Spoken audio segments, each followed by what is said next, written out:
the Roaring Twenties.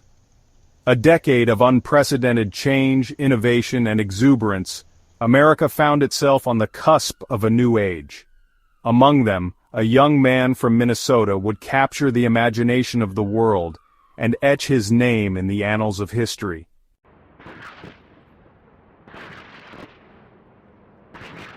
Lindbergh's transatlantic flight was more than just a remarkable feat of aviation. It was a watershed moment that captured the spirit of the age. The world, still reeling from the devastation of World War I, found hope and inspiration in the daring young pilot who had conquered the skies. His achievement had thrust him into the spotlight, transforming the once obscure male pilot into a household name.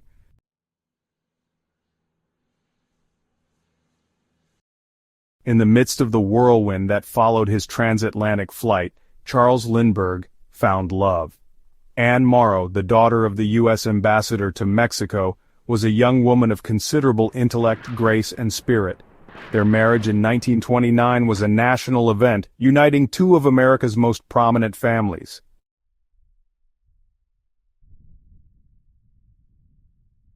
Despite their fame and fortune, Charles and Anne Lindbergh sought a life of normalcy and privacy. They found that refuge in the rolling hills of New Jersey. In 1931, the Lindberghs purchased a 14-acre plot of land in the secluded town of East Amwell, near Hopewell.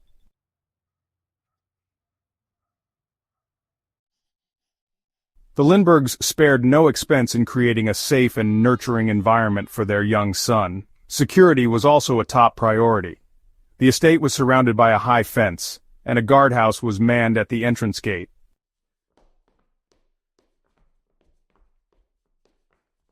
At the heart of this idyllic existence was Charles Jr., the apple of his parents' eyes.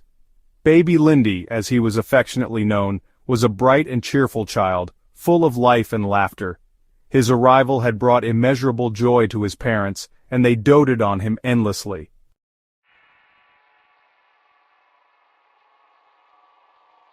The Lindberghs, it seemed, had found the perfect balance between their extraordinary lives and the simple pleasures of family. But their idyllic existence was about to be shattered, their world turned upside down by an unspeakable act of cruelty. A dark shadow was about to fall upon the Hopewell estate, one that would forever alter the course of their lives.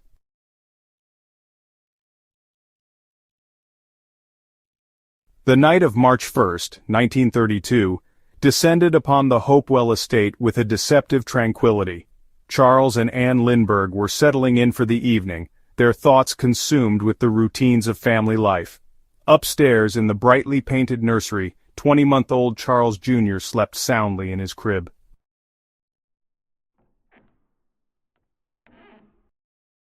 Pushing open the nursery door, Gow was met with a sight that sent a chill down her spine.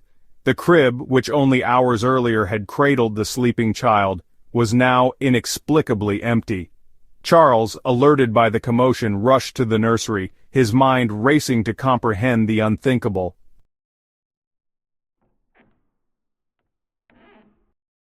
As the Lindberghs frantically searched their home, their cries for help drew the attention of the estate staff. Outside, beneath the nursery window, a chilling discovery awaited them. Propped against the side of the house was a crudely constructed ladder, its makeshift rungs seeming woefully inadequate for the task of scaling the two-story structure.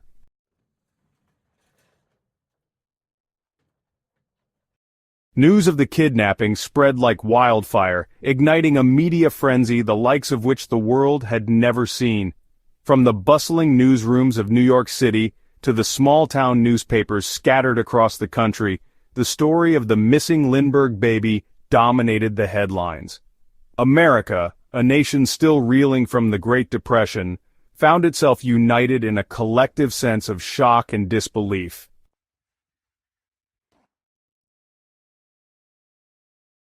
The Lindbergh kidnapping was not just a family tragedy, it was a national crisis that gripped the nation's attention. The media descended upon the Hopewell estate like a swarm of locusts, their cameras flashing, their microphones thrust forward, eager to capture every detail of the unfolding drama. The once peaceful sanctuary was now a chaotic scene, overrun by reporters, photographers, and curious onlookers.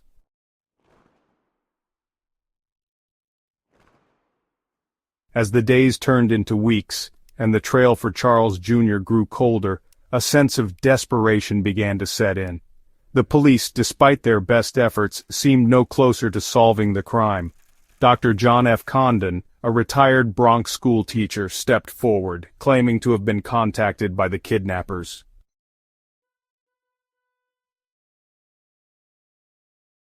Following a series of cryptic messages exchanged through newspaper ads, Condon arranged a daring late-night meeting with a man claiming to represent the kidnappers. Under the cover of darkness, Condon handed over a briefcase containing $50,000 in gold certificates, the agreed-upon ransom. Days turned into agonizing weeks, but there was no sign of Charles Jr. The kidnappers, having collected the ransom, vanished into thin air.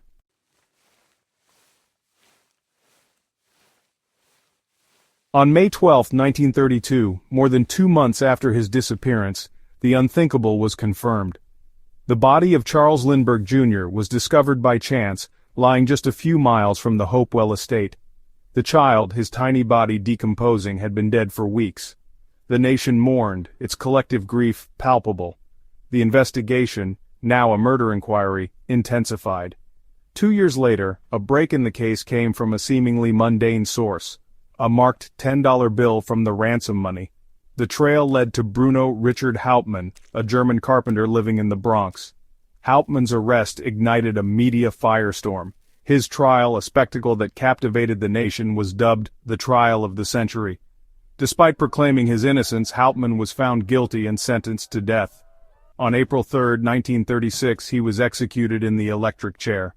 The Lindbergh kidnapping case, a tragic tale of ambition, greed, and loss, left an indelible mark on American history. It led to the Lindbergh Law, making kidnapping a federal crime, and forever changed the relationship between public figures and the media.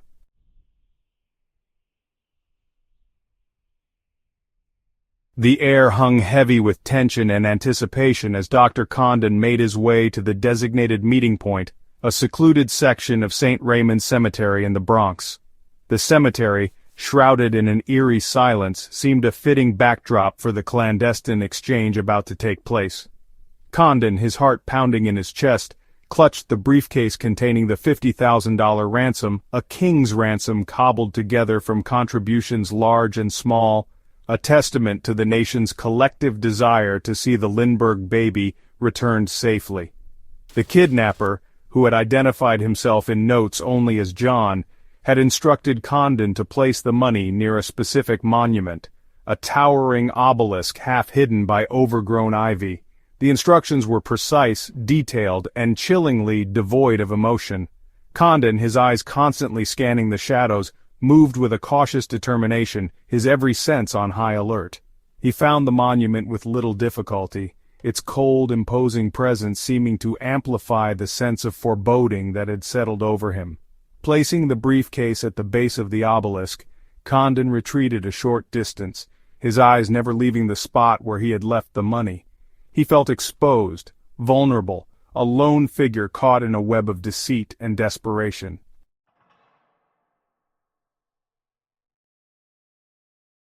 Minutes stretched into an eternity as Condon waited for a sign, any sign, that the kidnapper had kept his word. The silence of the cemetery was broken only by the distant rumble of traffic and the occasional rustle of leaves in the night breeze. Doubt, like a noxious weed, began to take root in Condon's mind. Had he been a fool to trust the kidnapper, to believe that a simple exchange of money could buy back the life of a child? Just when his hope began to dwindle, a shadowy figure emerged from behind a cluster of mausoleums. The man, his face obscured by the darkness, moved with a swift, almost predatory grace.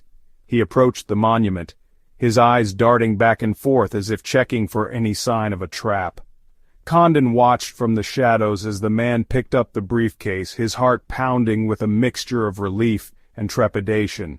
For a fleeting moment, he allowed himself to believe that the nightmare was over, that the Lindbergh baby would soon be returned to his parents. But as the man disappeared into the darkness, a chilling realization washed over Condon. He had no guarantee that the kidnapper would keep his end of the bargain.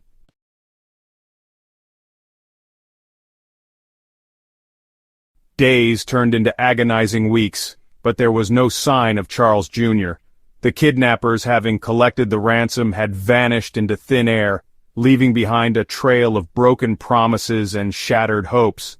The Lindberghs, their initial relief at the Ransom Exchange giving way to a bone-deep despair, retreated further into themselves, their grief a palpable presence in the once joyous Hopewell estate. The media, which had descended upon the case with a voracious appetite for every detail, every rumor, every shred of hope, now turned its attention to the Lindberghs' anguish, chronicling their every move, their every tear, their every desperate plea for their son's safe return. The nation, which had been captivated by the drama of the kidnapping, now found itself united in grief and outrage. On May 12, 1932, more than 2 months after Charles Jr.'s disappearance, the unthinkable was confirmed. A truck driver, making a routine delivery on a desolate stretch of road just a few miles from the Lindbergh estate, stumbled upon the child's body, partially buried beneath a pile of leaves and debris. The discovery, as swift and brutal as a lightning strike, extinguished the last flicker of hope that had sustained the Lindberghs and the nation that had mourned alongside them.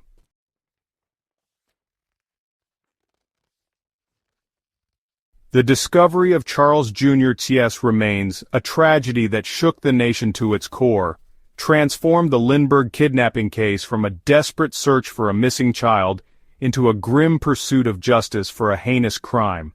The investigation, now spearheaded by the New Jersey State Police and the FBI, took on a renewed sense of urgency, its focus shifting from rescuing the child to hunting down his killer. The ransom money, marked with distinctive serial numbers, became a beacon of hope in the otherwise murky investigation. Law enforcement agencies across the country were put on high alert, instructed to be on the lookout for anyone attempting to spend the bills. The public, eager to see justice served, scrutinized every dollar that crossed their paths, their collective vigilance transforming them into an army of amateur detectives. Months turned into years, but the trail remained cold. Then, on September 18, 1934, a seemingly insignificant event at a gas station in Manhattan would break the case wide open. A gas station attendant, his suspicions aroused by a $10 bill bearing one of the marked serial numbers, alerted the police. The bill, traced back to a man named Bruno Richard Hauptmann, a German immigrant living in the Bronx, would prove to be the thread that unraveled the entire conspiracy.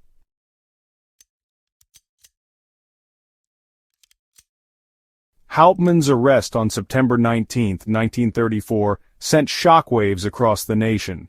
The media, which had closely followed every twist and turn of the Lindbergh kidnapping case, descended upon Hauptmann with a vengeance, their cameras capturing his every move, their microphones recording his every word. Hauptmann, a slender, bespectacled man with a nervous demeanor, became an instant celebrity, his face plastered on the front pages of newspapers across the country. Public opinion, fueled by the relentless media coverage and the heinous nature of the crime, quickly turned against Hauptmann. He was portrayed as a cold-blooded killer, a monster who had preyed upon the innocence of a child and shattered the tranquility of a nation. The evidence against him, while circumstantial, was damning. Over $14,000 of the ransom money was found hidden in his garage, and handwriting experts testified that his writing matched that of the ransom notes. Hauptmann's trial, which began on January 2, 1935 in Flemington, New Jersey, became a media spectacle the likes of which the world had never seen. The courtroom was packed with reporters, photographers, and curious onlookers, all eager to witness the unfolding drama. The trial was broadcast live on radio, bringing the proceedings into homes across the country. For weeks, the Lindbergh kidnapping case, once a private tragedy, became the nation's shared obsession.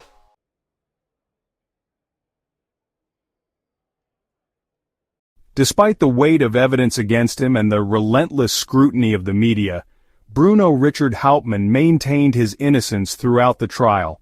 He claimed that the ransom money found in his possession had been given to him by a friend, a shady business associate who had since disappeared.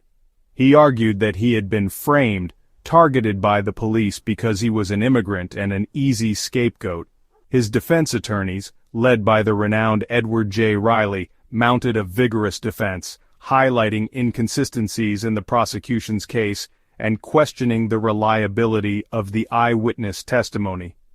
They argued that the police, under immense pressure to solve the high-profile case, had ignored evidence that pointed away from Hauptmann and had coerced witnesses into identifying him as the kidnapper. Despite their best efforts, Hauptmann's defense team was unable to overcome the overwhelming circumstantial evidence against their client. The jury, swayed by the emotional testimony of the Lindberghs and the seemingly irrefutable evidence presented by the prosecution, deliberated for just 11 hours before returning a guilty verdict. On February 13, 1935, Bruno Richard Hauptmann was sentenced to death. The Lindbergh kidnapping case, a tragedy that had gripped the nation for over 3 years, seemed to have reached its conclusion. But even as Hauptmann awaited his fate on death row, doubts lingered about his guilt. Some believed that he was innocent, a victim of circumstance and a flawed justice system. Others questioned whether he had acted alone or had been part of a larger conspiracy. The Lindbergh kidnapping case, it seemed, was far from over.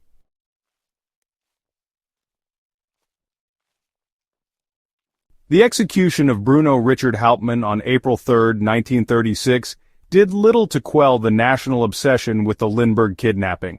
Instead of providing closure, it seemed to deepen the mystery, fueling a firestorm of debate and speculation that would continue to rage for decades to come. The Lindbergh case, a tragedy that had exposed the darkest impulses of the human heart, became a cautionary tale, a stark reminder of the fragility of innocence and the enduring power of fear. The image of Charles Jr., a cherubic-faced toddler with tousled blonde hair and innocent blue eyes, became seared into the nation's collective memory. He was every parent's child, his abduction a stark reminder that even the most idyllic of lives could be shattered in an instant. The Lindbergh kidnapping case, once a symbol of national unity in the face of tragedy, now became a source of division and suspicion. The media, which had played a pivotal role in shaping public opinion during the trial, now turned its attention to the lingering questions surrounding the case. Books, articles, and documentaries explored alternative theories, suggesting that Hauptmann had been framed, that the Lindberghs themselves were somehow involved, or that the real kidnappers had never been caught.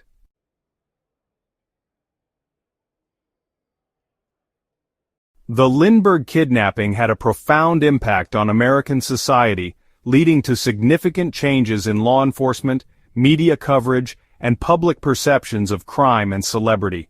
The case, which had exposed the limitations of local police forces in handling complex high-profile crimes, led to the creation of the Federal Bureau of Investigation, or FBI, as the nation's primary law enforcement agency. The FBI, with its expanded resources and jurisdiction, was tasked with investigating and prosecuting kidnappings and other major crimes that cross state lines. In response to the public outcry over the Lindbergh kidnapping, Congress passed the Federal Kidnapping Act of 1932, commonly known as the Lindbergh Law. This landmark legislation made kidnapping a federal crime, punishable by life imprisonment or even death if the victim was transported across state lines. The Lindbergh Law, a testament to the power of a single event to effect lasting change, remains in effect today, a grim reminder of the case that inspired its creation. The Lindbergh kidnapping also had a profound impact on the relationship between public figures and the media. The relentless press coverage of the case, which often bordered on the intrusive and exploitative, sparked a national debate about the limits of journalistic freedom and the right to privacy. The Lindberghs, thrust into the spotlight at their most vulnerable moment, became reluctant symbols of the media's insatiable appetite for sensationalism.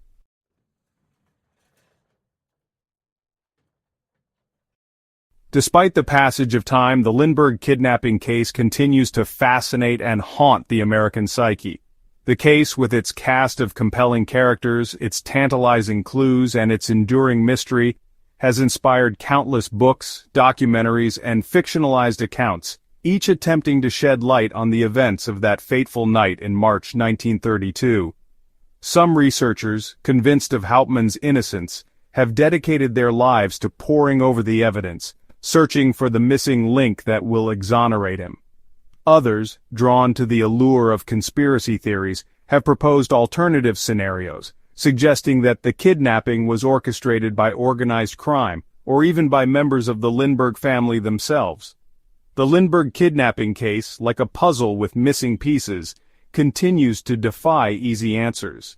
The evidence, though compelling, remains largely circumstantial.